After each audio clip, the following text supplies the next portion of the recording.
नमस्ते दोस्तों, मैं आशा करती हूँ कि आप सब तंदुरुस्त होंगे।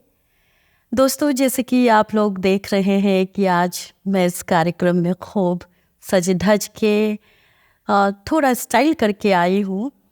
मैंने अपने बालों में ख़ास एक हेयर एक्सेसरीज़ पहना है, हेयर एक्सेसरीज़ धारण किया है। मैं आप लोगों से एक सवाल करना चाहती हूँ कि ज़रा गैस कीजिए कि ये जो हेयर एक्सेसरीज़ है वो किस ट्राइबल कम्युनिटी के हैं। सोचिए सोचिए सोचिए। अच्छा, चलिए मैं ही बता देती। पूर्वी अरुणाचल यानी कि ईस्टर्न अरुणाचल के दो ट्राइबल कम्युनिटी है, नोक्ते और वांचो। नोक्ते और वांचो या कह लीजिए तांगसा, ये तीनों ऐसे ट्राइबल कम्युनिटीज़ है जो मेरे मन के बहुत बहुत बहुत करीब है। मैं इन तीन ट्राइबल कम्युनिटीज़ को बहुत ही मोहब्बत भरी नज़र से मैं देखती हूँ। इसके पीछे कारण क्या है? इसके पीछे कारण है इनका कलरफुल कल्चर। अच्छा, तो ये जो मैंने हेयर एक्सेसरीज पहना है, ये वांचो लोगों का प्रमुख यानी कि बहुत ही फेमस त्यौहार है ओरिया। और इस फेस्टिवल में वांचो लड़कियां अपने सिरों को, अपने यानी कि बालों को एक ख़ास स्टाइल से सजाती है। उसमें ये जो मैंने देखा कि ये जो हेयर एक्सेसरीज जिसे मैंने धारण किया है, वे ये लगाकर वांचो लड़कियां बहुत ही हंसी खुशी के साथ पूरे धूमधाम से इस त्योहार का बिल्कुल लुत्फ़ उठाती है। अच्छा, ये जो हेयर एक्सेसरीज है ये ख़ास चीज़ से बना है। आप जैसे देख सकते हैं कि ये बहुत ही छोटे छोटे छोटे छोटे बीट्स से बना है। आपको पता है, आपको तो पता होगा, लेकिन ऐसे दर्शक या ऐसे श्रोता जो अरुणाचली नहीं हैं, जो अरुणाचल के बाहर से हैं, उनके लिए मैं वांचो जनजाति के बारे में ज़रा सा यानी कि थोड़ा एक मैं ब्रीफ इंट्रोडक्शन मैं वांचो जनजाति के बारे में देना चाहूँगी। वांचो जनजाति बहुत ही आर्टिस्टिक, कला प्रेमी एक जनजाति है और बहुत मेहनती भी होते हैं। और इनकी कलाप्रियता या जो इनका जो आर्टिस्टिक जो सेंस है वो आपको इनके कल्चर में दिखाई देगा। ये बिट्स मेकिंग के लिए जाने जाते हैं। इसके साथ साथ कास्ट शिल्प, जिसको हम इंग्लिश में कह सकते हैं कि वुड कार्विंग के लिए भी ये ट्राइब बहुत बहुत फेमस है। तो आपने गेस कर लिया होगा कि मैं आज ख़ास वांचो ट्राइब के बारे में बात कर रही हूँ, तो इसका मतलब कि मैं ज़रूर वांचो लोक कथा सुनाने वाली हूँ। अगर आपने ये गेस किया है तो बिल्कुल सही गेस किया है। तो आज मैं एक वांचो लोक कथा लेकर आपके सामने हाजिर हूँ और इस वांचो लोक कथा का टाइटल है दो प्रेमी या टू लवर्स। कई समय पहले की बात है। एक बहुत प्यारा और छोटा एक वांचो गांव हुआ करता था और उस वांचो गांव में जो भी लोग रहते थे वे भी बहुत ही हंसमुख, बहुत ही खुशदिल और एक दूसरे का हेल्प या एक दूसरे की मदद करने वाले, बहुत ही सहायता करने वाले लोग रहा करते थे।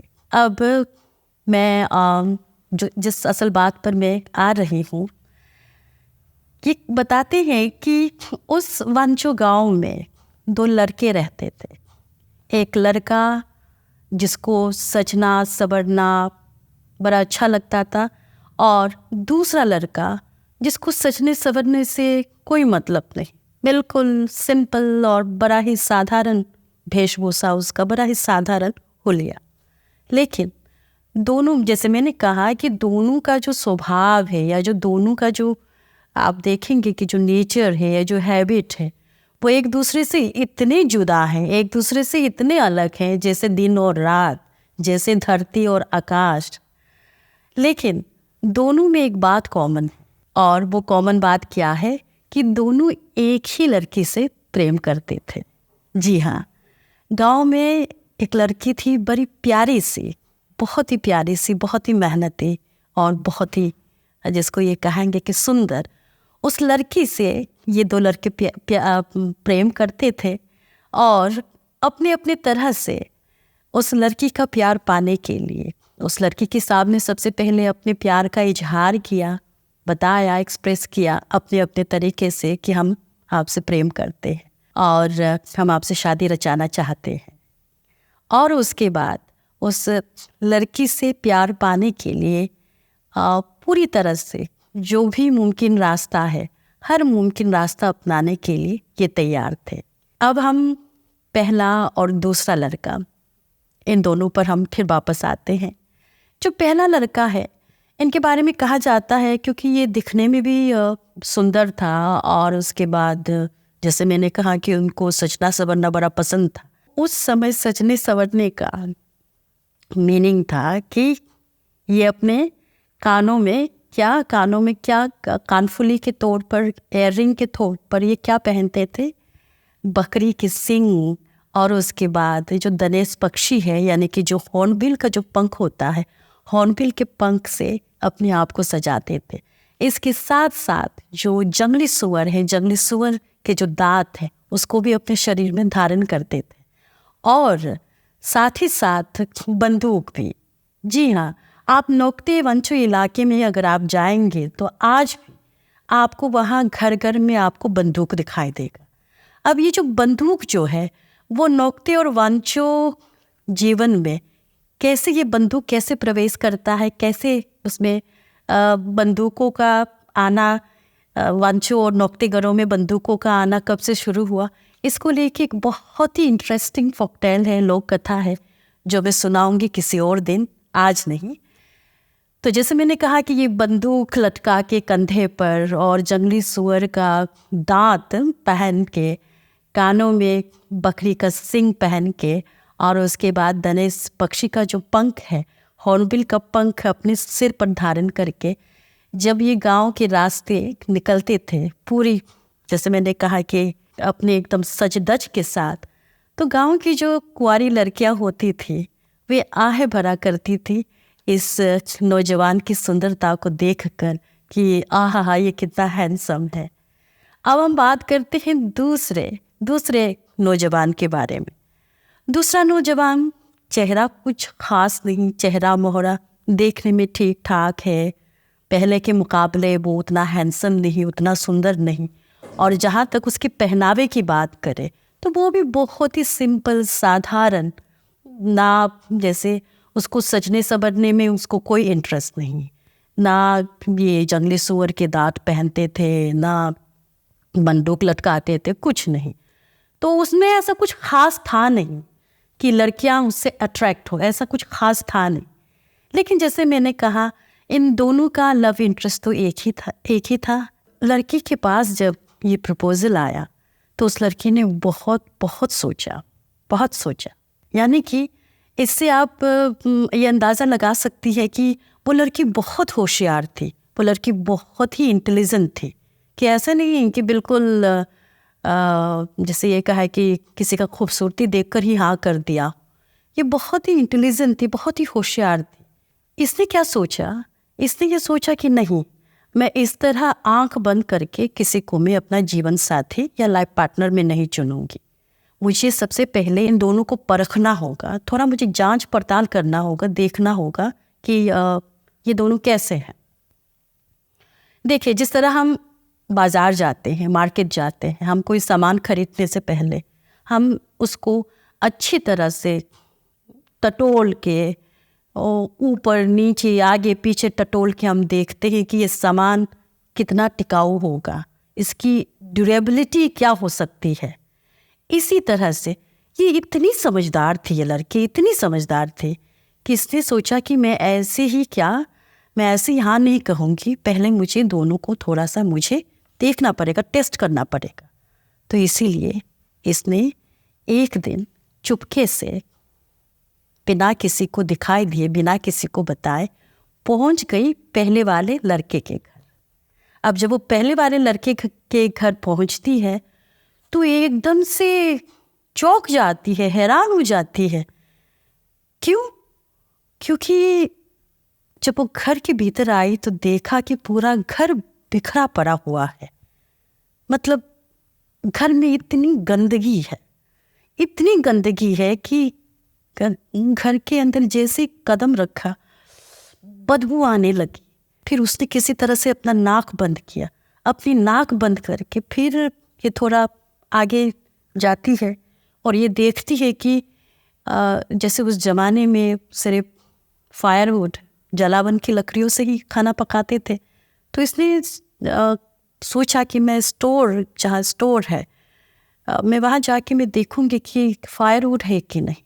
तब जब वो वहाँ गई तो देखा कि लकड़ियाँ तो बिल्कुल नहीं है। फिर इसके बाद लड़की ने सोचा कि चलो अब जरा मैं देखती हूँ कि इसके पास खाने के लिए अनाज है कि नहीं। अब जब वो जहाँ अनाज रखा जाता है, जब वो वहाँ भी गई तो देखा कि अनाज तो बिल्कुल नहीं। अनाज क्या, अनाज का एक दाना भी नहीं। तो लड़की ने सोचा कि अरे ये तो बड़ा बाहर पे एकदम बहुत ही बनठन के घूमता फिरता है। बाहर कोई इसको देखेगा तो ये सोचेगा कि ये तो बड़ा अमीर लड़का है, अमीर और लड़का है और इसके घर में तमाम सुख सुविधाएं होंगी। मतलब इसका घर बहुत ठीक ठाक होगा, सब कुछ होगा। लेकिन घर की हालत तो देखो। इसके बाद बहुत दुखी हो जाती है। वो प्यारी सी लड़की, वो समझदार लड़की बहुत दुखी हो जाती है।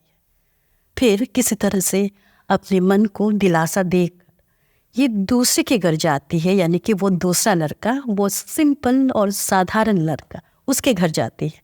हाँ, अब मैं उसके घर जाऊंगी और देखूंगी कि वहाँ क्या है, वहाँ का नज़ारा क्या है।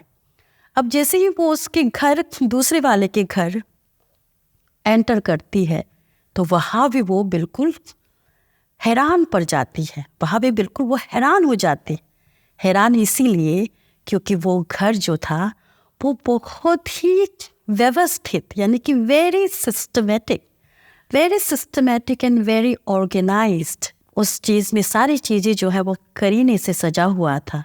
इसका मन बहुत खुश हो जाता है कि अरे देखो, सब कुछ जो जहाँ होना चाहे सब कुछ वहाँ है। ना कोई गंदगी है, ना कोई चीज़ें बिखरी हुई है। फिर ये सोचती है कि जलावन की लकड़ियाँ है कि नहीं, फायरवुड तो है कि नहीं, देखना तो पड़ेगा, क्योंकि फायरवुड के बिना खाना कैसे पकेगा। जब वो जाती है स्टोर में तो वहाँ भी देखती है कि जलावन की लकड़ियाँ एकदम भरी पड़ी है, ढेर सारी भरी पड़ी है। फिर अनाज है कि नहीं ये जांचने के लिए वो वहाँ जाती है जहाँ अनाज रखा जाता है। उसने जो देखा उसके बाद उसकी एकदम आंखें जो है वो फाड़े फाड़े रह जाती है। इतने सारे अनाज के ढेर लगे हुए हैं, यानी कि अनाज की वहाँ कोई कमी नहीं। एक तो फायरवुड की कोई कमी नहीं, दूसरा अनाज की कोई कमी। तो लड़की ने सोचा मेरे टेस्ट में तो ये पास हो रहा है, नहीं एक बात और चेक कर लेना चाहिए, वो ये कि फायरवुड है, खाने के लिए अनाज है, पीने के लिए पानी है कि नहीं, ज़रा ये भी देखा जाए। तो ये पानी जहाँ भर कर रखा जाता है उस जगह जाती है तो वहाँ उसने देखा कि जो बांस का जो चोंगा है, यानी कि चोंगा से मतलब बांस का ट्यूब, बांस का ट्यूब, आजकल की तरह नहीं कि पानी आपके बिल्कुल पाइप लग गया, नल में पानी आ गया। उस समय झरने से पानी लाना होता था और बांस के ट्यूब में। और ये बहुत अच्छी बात भी है कि आप देखिए आज हमारे जीवन में मतलब प्लास्टिक का इतना ज़्यादा प्रवेश है कि हम सारी चीज़ें जो हैं वो पॉलीथीन में, प्लास्टिक में लपेट कर खाते हैं। लेकिन उस समय आप देखिए वो जीवन बिल्कुल क्या है, वहाँ कोई प्लास्टिक का कोई उस तरह से बोलबाला नहीं था। तो जब वो बांस के चोंगे में झाँक कर देखती है तो पानी भी खूब, मतलब साफ और शुद्ध पानी लबालब भरा हुआ था। तो लड़की ने सोचा कि पानी भी है खूब, अनाज भी है, फायरवुड भी है, घर भी बहुत ऑर्गेनाइज्ड है, तो मेरे टेस्ट में तो ये लड़का पास होते हैं। और एक दिन एक निर्धारित जगह ये समझदार लड़की इन दो लड़कों को बुलाती है कि मैंने फैसला कर लिया है, और मेरा फैसला क्या है मैं आज सुनाने वाली हूँ। दोनों लड़के मन में बहुत हसरत और उम्मीद लेकर वहाँ पहुँचते हैं। तो लड़की पहले लड़के से कहते हैं कि तुम्हारा तन बहुत सुंदर है लेकिन मन नहीं, मन तुम्हारा सुंदर नहीं। और दूसरे लड़के से कहती है कि तुम्हारा तन सुंदर तो नहीं है लेकिन मन बहुत सुंदर है, इसीलिए मैं तुम्हारे साथ शादी करूँगी। इसके बाद जो गांव की जो मुखिया होती है यानी कि विलेज चिप्स से दोनों आशीर्वाद लेकर दोनों परिवार मिलकर धूमधाम से शादी कराते हैं। हमने देखा कि इस छोटी सी लोक कथा में एक बहुत बड़ा मोरल लेसन, एक बहुत बड़ी नैतिक शिक्षा छुपी हुई है। और वो नैतिक शिक्षा या वो मोरल लेसन हमें क्या बतलाता है? हमें ये बतलाता है कि all that glitters is not god. हर चमकने वाला सोना नहीं होता। यानी कि हमें दिखावा नहीं करना चाहिए और किसी के दिखावे के फेर में हमें पड़ना नहीं चाहिए। अब उस समझदार लड़की ने समझदार कदम नहीं उठाया होता, ये उनके घर जाकर अगर इसने जांच पड़ताल नहीं किया होता तो सोचिए उसका क्या हाल होता। इसीलिए जो भी ये कहा है कि जो भी दिखावा है उससे हमें बचना चाहिए और किसी के दिखावे में कि जाल में तो हमें बिल्कुल भी नहीं फंसना चाहिए। हमारे बिल्कुल अच्छे स्वभाव का फल हमें ज़रूर मिलता है, भले ही देर से ही सही। हमें बिल्कुल दिखावा के पीछे नहीं दौड़ना चाहिए। इसके साथ ही हम कार्यक्रम यही समाप्त करेंगे। आपसे अगले हफ्ते फिर से मुलाकात होगी। तब तक के लिए मुझे दीजिए इजाज़त। पायल इंचो।